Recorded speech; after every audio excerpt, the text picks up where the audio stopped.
अस्सलाम वालेकुम। आज हम क्लास 9 थर्ड लेक्चर स्टार्ट करेंगे फिजिकल क्वांटिटीज। आपकी बुक पर 1.2 हेडिंग के साथ इसको मेंशन किया गया है। फर्स्ट लेक्चर मेरा था introduction of physics, second branches of physics and third lecture जो कि मैं आज स्टार्ट करने जा रही हूँ वो है फिजिकल क्वांटिटीज। फिजिकल क्वांटिटीज के बारे में बताऊंगी और उसकी टाइप्स बताऊंगी, फिजिकल क्वांटिटीज की, base quantities and derived quantities. Next चलते हैं हम। यहाँ पर मेरे पास डेफिनेशन ऑफ फिजिकल क्वांटिटीज है। All measurable quantities are called physical quantities. Measurable quantities वो तमाम मेजरेबल क्वांटिटीज जिनको हम मेजर कर सकते हैं वो हमारे पास फिजिकल क्वांटिटीज कहलाती हैं। अब यहाँ पर मेजरेबल वर्ड के बारे में आप सोच रहे होंगे कि क्या वर्ड है। दरअसल हम जिन क्वांटिटीज को, जिन चीजों को हम जिनकी पैमाइश कर सकते हैं, जिनको मेजर कर सकते हैं, वो फिजिकल क्वांटिटीज कहलाती हैं। सच एज यहाँ पे कुछ मैंने एग्जांपल्स दी हैं, जैसे कि लेंथ को आप किस में मेजर करते हो? मीटर में मेजर करते हो। लेंथ आप किसी भी चीज की लेंथ को आप मेजर कर सकते हैं, जैसे कि किसी बुक की लेंथ को आप मेजर कर सकते हैं, पेंसिल की लेंथ को मेजर कर सकते हैं। इसी तरह से आप किसी स्टिक को मेजर कर सकते हैं। इसी तरह से मास जो है, हम किसी भी थिंग का मास जो है वो भी मेजर कर सकते हैं। जैसे कि अगर हम शुगर की बात करते हैं तो शुगर को भी हम मेजर करते हैं मास में, किलोग्राम में। अगर इसके यूनिट को देखें, मास का यूनिट क्या होता है? किलोग्राम। तो हम किलोग्राम में किसी भी चीज को मेजर कर सकते हैं। तो मास में हमारे पास एक फिजिकल क्वांटिटी है। जैसे कि आप शुगर की बात करें तो अगर मैं किसी पर्सन को कहती हूँ कि 5 चीनी ले आओ, तो वो कहेगा, सोचेगा क्या 5 चीनी। अगर मैं उसको कहूंगी 5 किलो चीनी ले आओ, तो फिर वो कहेगा ठीक है। तो इस तरह से ही अगर मैं उसे कहूंगी, लेंथ की बात करते हैं, लेंथ में मैं अगर किसी को कहती हूँ कि 2 लेंथ है इसकी, वो कहेगा क्या 2 सेंटीमीटर, 2 मीटर, कितनी?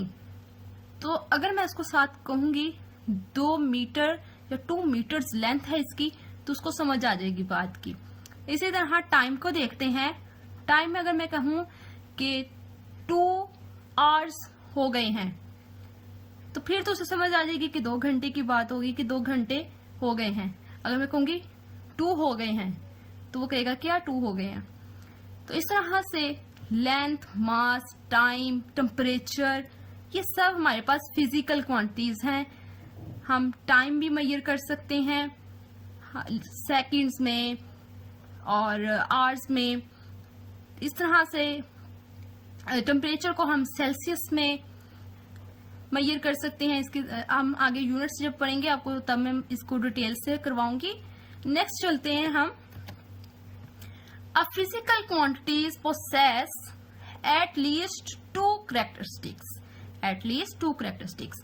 Physical quantities की 2 खसूसियात होनी चाहिए। वो कौन कौन सी हैं?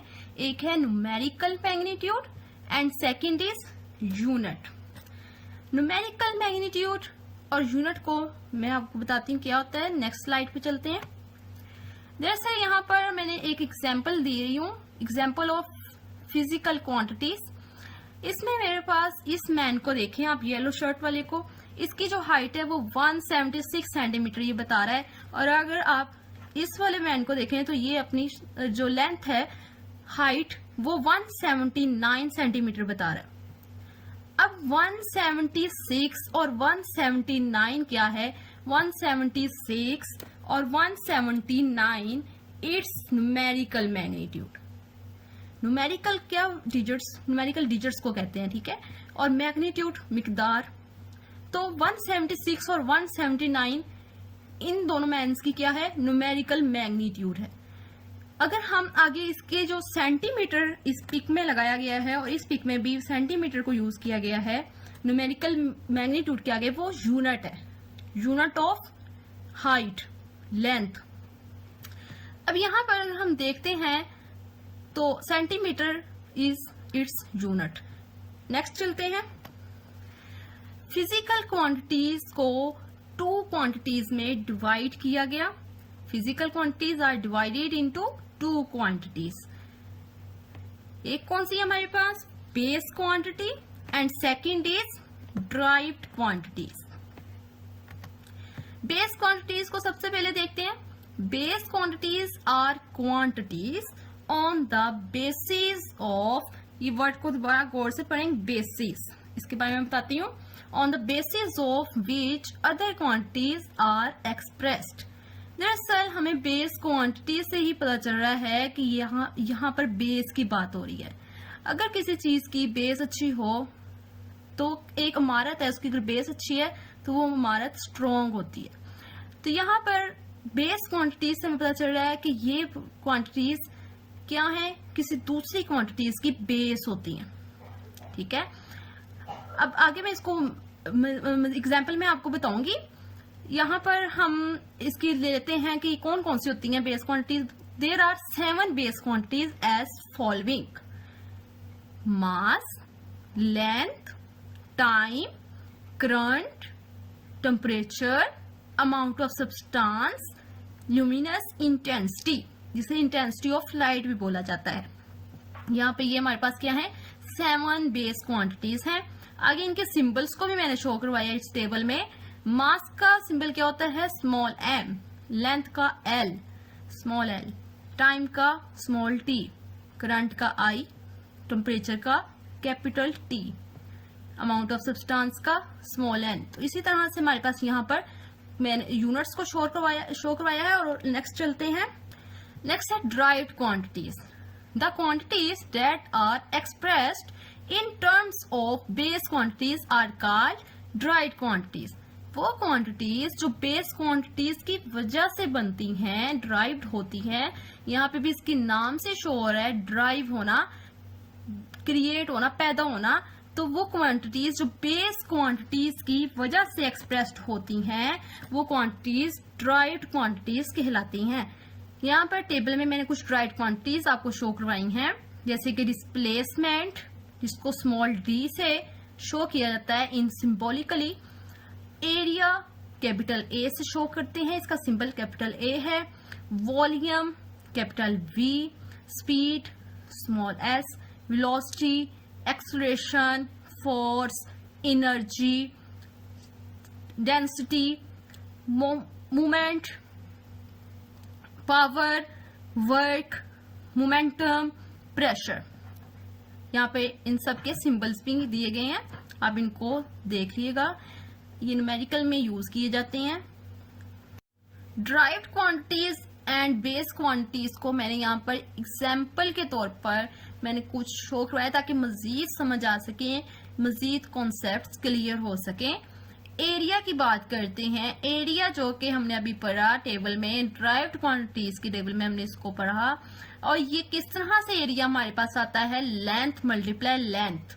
2 टाइम्स लेंथ को मल्टीप्लाई करने से हमारे पास एरिया आता है, जो कि ड्राइव्ड क्वांटिटी है. और लेंथ क्या है हमारे पास? हमने लेंथ को पढ़ा था बेस क्वांटिटीज के टेबल में. इसका मतलब लेंथ हमारे पास बेस क्वांटिटी है, और लेंथ को बेस क्वांटिटीज को मल्टीप्लाई करने से हमारे पास क्या आया?